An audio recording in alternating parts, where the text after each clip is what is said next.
Well, that's the familiar sound of racing here at Gulfstream Park West. No day would be complete without some little house music here to start the new week of racing. In fact, week number 4, day 17. Ron Nicoletti, Jason Blewett alongside. Good to have you with us here as we have an 8-pack Wednesday on tap. On tap, we starting to build that Rainbow Six and up to over $61,000. Had a lot of excitement here when the week ended with that big carryover in the late pick 5. They nailed it, but we got the Rainbow Six today. Bet about $400,000 in Sunday's late pick 5. Congratulations if you had it.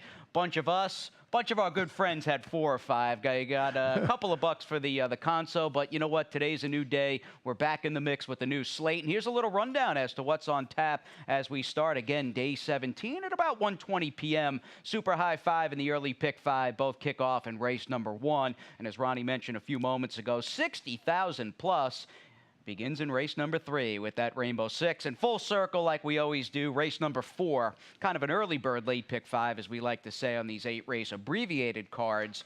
Late pick 5 does kick off in Wednesday's 4th race. October 24th, hard to believe. We're a week out from Halloween, and of course, we were just talking, the Breeders' Cup pre-entries have been announced, at least for Saturday. Yeah, just happened to see them just before we came on the air here, so I mean, they'll be all over the internet and all over. You can check them out and see how all these horses, especially our South Florida horses, what races they do get into. Absolutely, well said. All right, early pick 5, let's get down to business as we are fast and firm. And in addition to the pick 5 kicking off, we got to welcome back jockey Paco Lopez, who was off last week. Got a little vacay, him and the wife, and good to have Paco back. I'm sure he is 10, rested, and ready. Did not use his number 7 horse in the first race, Sunshine Charlie. I prefer in a race that I think they'll be flying early. I like horses that can stalk and roll, stalk and pounce. My single comes in race number 2, my friend. It is the drop down, don't like the rail, love the overall spot, and just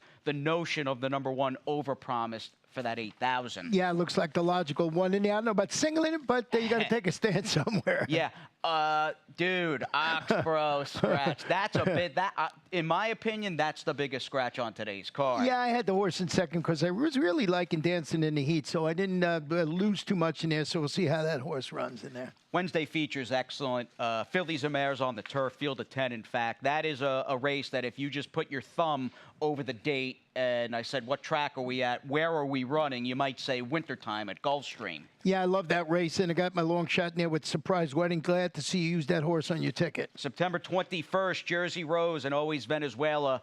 They're 1-2 on my ticket here from the outside. They were both fillies who showed a lot of heart last time out, and it's a grudge match, to say the least, today. So let's start the week number 4, the fall meet here at GPW. 3 lifetime, $8,000 claimers, ready to rock and roll here at 5 furlongs over the turf.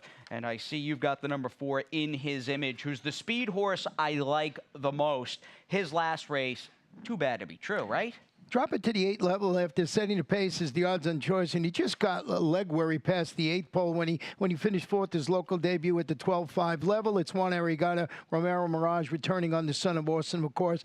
I'm going to give him one more chance after that performance. I like the little drop down to the $8,000 level this afternoon. What concerns me with him, though, the last race, albeit against better, not good, and he may really get hooked up early with the 7 and Paco Lopez, who, as you said, a fresh Paco is a good Paco. They may get hooked up in a pretty hot duel, and if that happens, I'm hoping the number 5, a flip shot, or the number 6, excuse me, straightaway May, for a good barn here, and trainer Jose Gallegos can take to the turf again, get back on the grass, and just cut everybody down. Well, it's current favorite, very tepid right now, is Sunshine Charlie. Let's show you a stat of Mr. Joe Orsino. Winner last out, claimers sprints on the turf. He's 5 for 27, 19%. He's in the money 52% of the time, and he's got a solid return of investment of $1.78. So pretty good stats there. You see it up there. So not bad for Sunshine Charlie. Taking that early money, how much of that is fresh Paco money?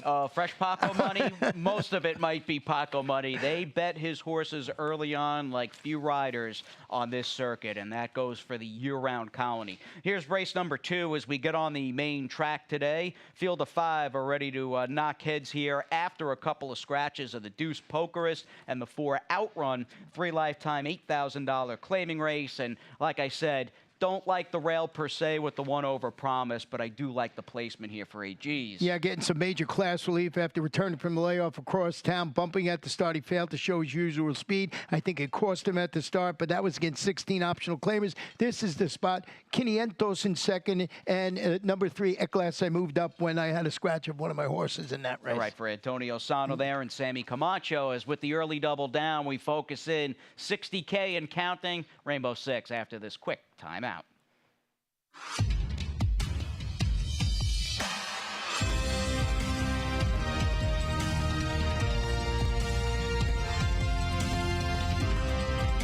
Whether you're at home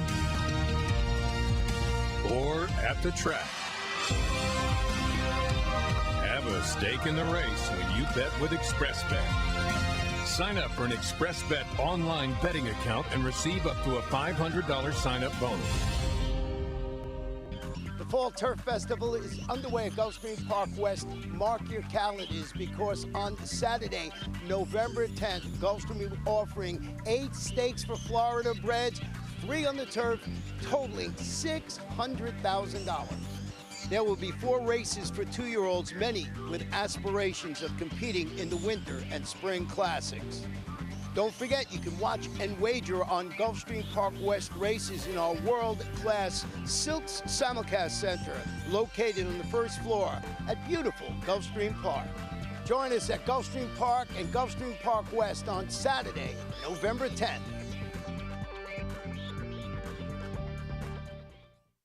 Yeah, there will be no post-Breeders' Cup doldrums here in South Florida on an event that November 10th card won a few years back by Taproot, who would go on to win the Belmont Stakes. What are we doing, though, in the Rainbow Six? Well, we got a $43.20 ticket, and I went 3 deep in this opening leg. I thought it was a tough one. I went with Dancing in the Heat, Motown Man. We talked about that, and also used the inside horse, Hookup Man. My long shot, as I mentioned, comes in race number 4, which is a great race. I'm going with Surprise Wedding, 8-1 on the morning line.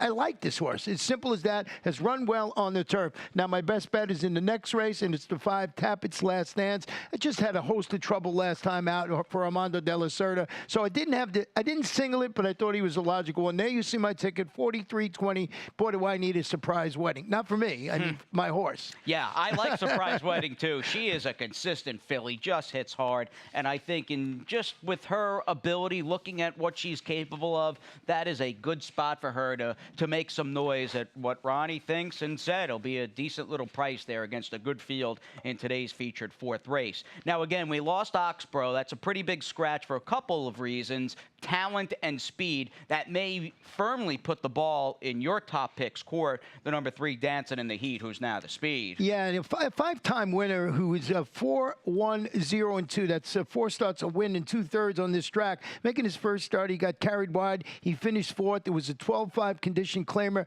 that was at Gulfstream. He was back in August. The trainers, Georgina Baxter, Emissy Al Jaramillo in the irons. I just thought this was a nice spot for Dancing in the Heat. You're right, with the scratch of Oxbow, certainly going to help the number 3, Dancing in the Heat. And that may adversely affect the 7, Motown Man, who, to be fair, though, does have a little bit of positional speed, which I like. He's also coming out of some tougher races. And to me, this is a case of the connection saying, we just don't think he's good enough to win that other than optional claiming condition. Let's dip him down. And here's a look at his last start. No, it's a wet track, but this is a horse that over a very sloppy sealed track on September 9th at Gulfstream Park was never really in a great spot where he's pinned down on the rail. He's got that horse in the white blinkers. Again, he's in the yellow cap and the maroon sleeves. Just got nowhere to go, taking all that kickback.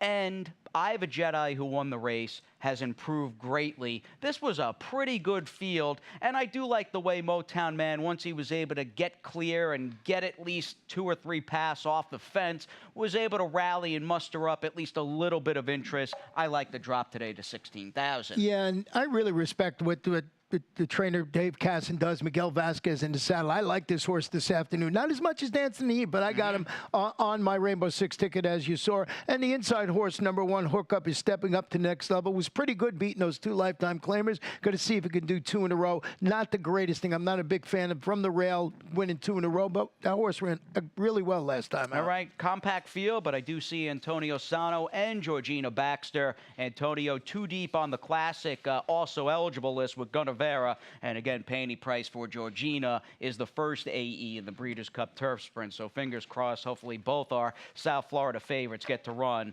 on that Breeders' Cup event at Churchill Downs. To the fourth we go. Maybe not a Breeders' Cup race, but a very good field, Ronnie. I mean, this is a championship meet caliber type field, and that's not hyperbole. That's being honest and legit here. And we'll start the late pick 5 with the fourth race, and we do so in style. Use the same 3 to start as I did in the early pick 5, and I've got the same 2 in the 5th race. I like both outside fillies, and man, Jersey Rose last time out was just about as game as a horse could be. Almost looked like her grandsire in Holy Bull when he won the Travers. I mean, she was unbelievable.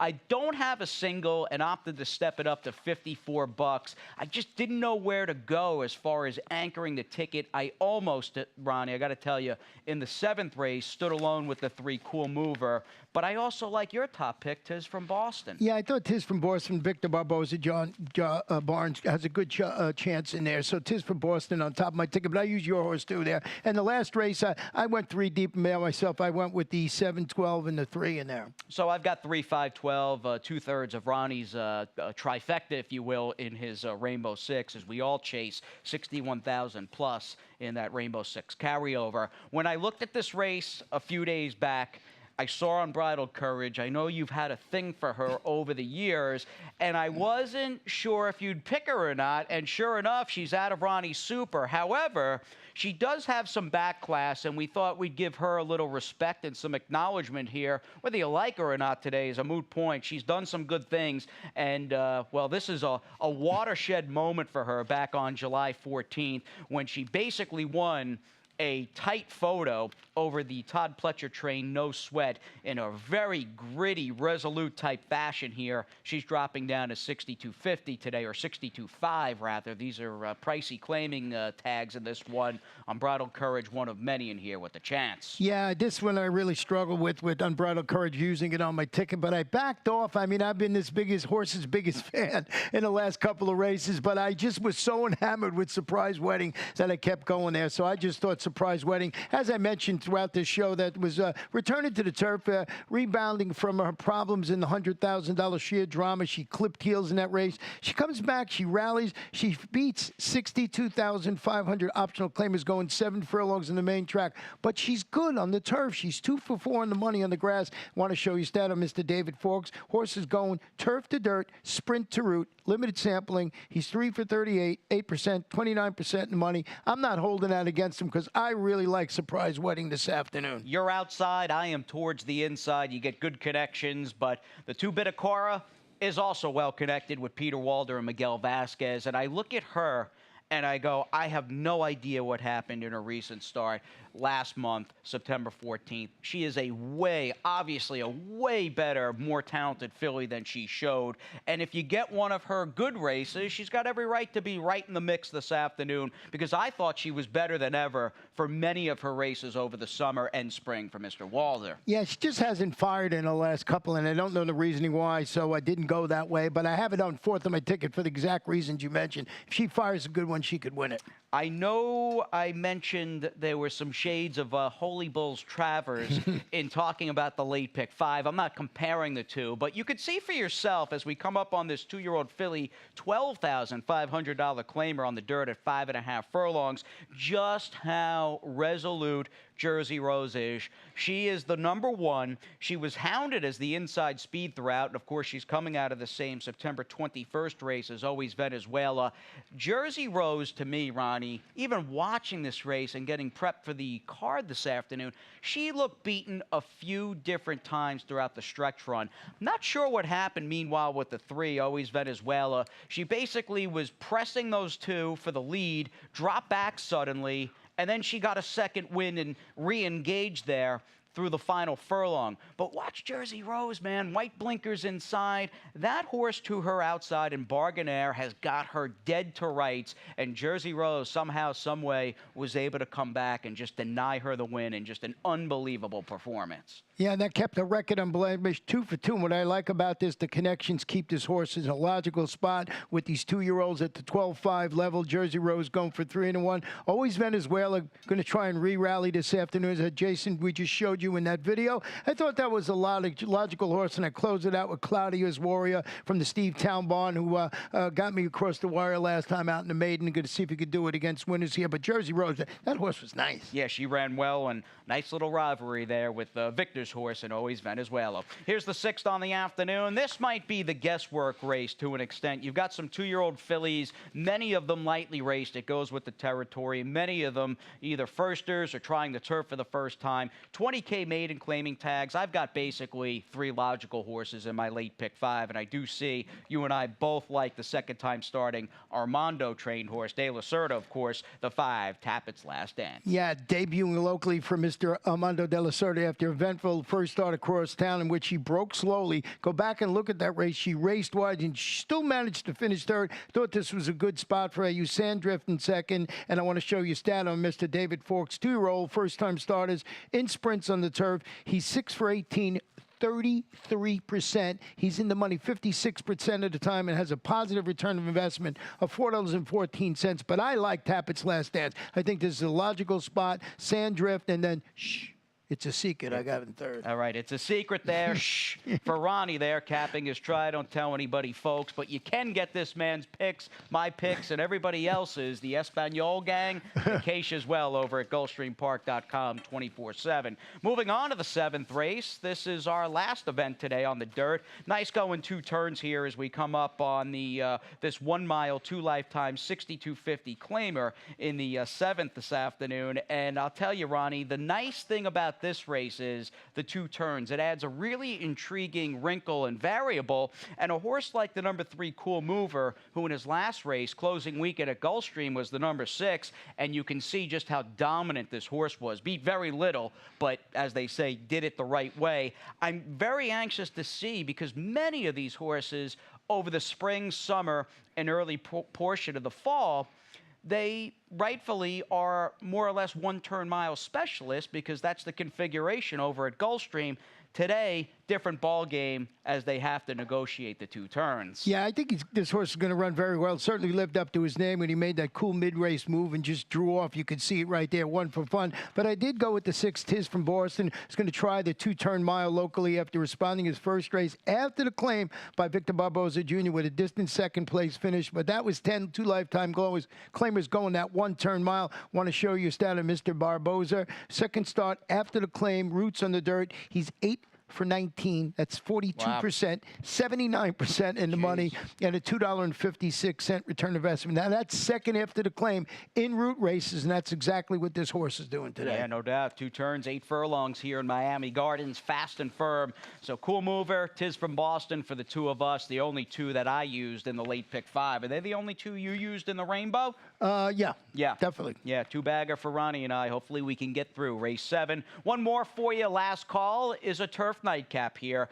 We stay at a mile, but obviously on the green stuff as we close down the card with a filly in there, 3 and up, $10,000 maiden claimer. I still feel Oxbro is the biggest affection today. However, Crystal Avalanche, who was scratched, her presence or lack thereof is going to be felt, and you're going to get some depressed odds on some of the other major contenders that include the 3, Gialia Joe, the 5, Oh What a Moment, who's coming in off the layoff, and you are a little more in the middle of the pack with a little A-Rod here, second off the claim, the 7, Passion for Hope. Has her claiming tag sliced in half after debuting locally on the turf, finishing 5th. It was 20 maidens going 7.5 furlongs. It's Angels, got leading rider Edgard. Thought I'd go there. All right, sounds good. You know where we're going? Where? Take a guess. Right back here in a couple of minutes. We are, but we need to take a trip a little north per se. A couple of stories up, and that is to the one and only Pete Aiello, who's standing by on day number 17 with those scratches and changes. A world-class